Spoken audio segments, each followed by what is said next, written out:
আকার ধারণ করছে। এই মিউজিকটা হচ্ছে মদের মতো।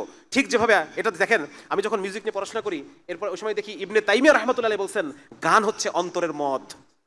সাথে সাথে আমার অন্তর মানে আল্লাহর দিকে রুজু হয়ে গেল, আর আমি চিন্তা করলাম, আল্লাহ আপনি আমাদের পূর্ববর্তী ওলামায়ে কেরামকে কত ফিরাসাত দান করছেন। আজকে পড়তে গিয়ে আমি ঠিকই দেখতেছি যে গান একদম মদ যেভাবে কাজ করে। মদ কিভাবে কাজ করে আপনারা একটু বললে পরে বুঝবেন। আমাদের ব্রেনের মধ্যে একটা অংশ আছে হচ্ছে আবেগ, আরেকটা অংশ আছে বিবেক। আবেগ এবং বিবেকের মধ্যে একটা কানেকশন আছে। বিবেক সবসময় আবেগকে একটা ডাউন করে রাখে, বুঝা গেল? আবেগের জায়গাটাকে একটা ইনহিবিশন করে রাখে, ডাউন করে রাখে, যাতে করে মানুষের আবেগটা উপরে না আসে। মানে আবেগের মাধ্যমে কাজ যেন আমরা না করি, আমরা যেন বিবেকের মাধ্যমে কাজ করি। এই সিস্টেম আমাদের বডির মধ্যে আল্লাহ দিয়ে দিচ্ছেন।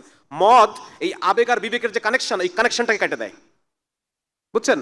ওই কানেকশনটা যখন কাজ হয়ে কেটে গেল, তখন মানুষ কি করবে? এলোমেলো কাজকর্ম করে, টলমাটাল করে চলাফেরা করে, কোনো কিছুর উপর কোনো কিছু কন্ট্রোল থাকে না। হ্যাঁ, এই জিনিসটা তখন ঘটে যায়।